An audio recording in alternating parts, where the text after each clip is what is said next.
పరిశుద్ధుడ, ప్రేమ గల తండ్రి, ఈ సమయంలో నాయన ఒక్కసారి మమ్మల్ని చూడయ్యా. అవునయ్యా, విలిసిపోయి ఉన్నాం, అలిసిపోయి ఉన్నాం, కృంగిపోయి ఉన్నాం. నన్ను ఆదరించేవారు లేరే అని తపన పడుతున్నామయ్యా.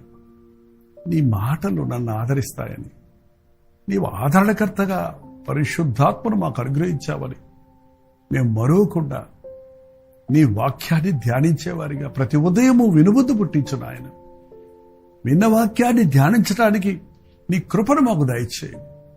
వాక్య సారములోని గొప్ప సత్యాలను, మర్మాలను హృదయాలకు అనునయించుకొని అనంతమైన దేవుని శక్తిని పుంజుకొనుటకు అలిచిపోయిన వారిని, విసిగిపోయిన వారిని, లోకంలో కృంగిన స్థితిలో దిగజారిపోతున్న వారిని ఆదరించినట్లుగా పరిశుద్ధాత్మ శక్తిని నీ నామాన్ని ఎరిగిన మాకు అనుగ్రహించమని క్రీస్తు నామములో అడుగుచున్నాను తండ్రి, ఆమేన్.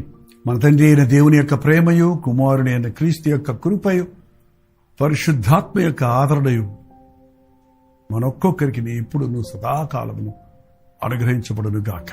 ఆమేన్. దేవుని స్తోత్రం.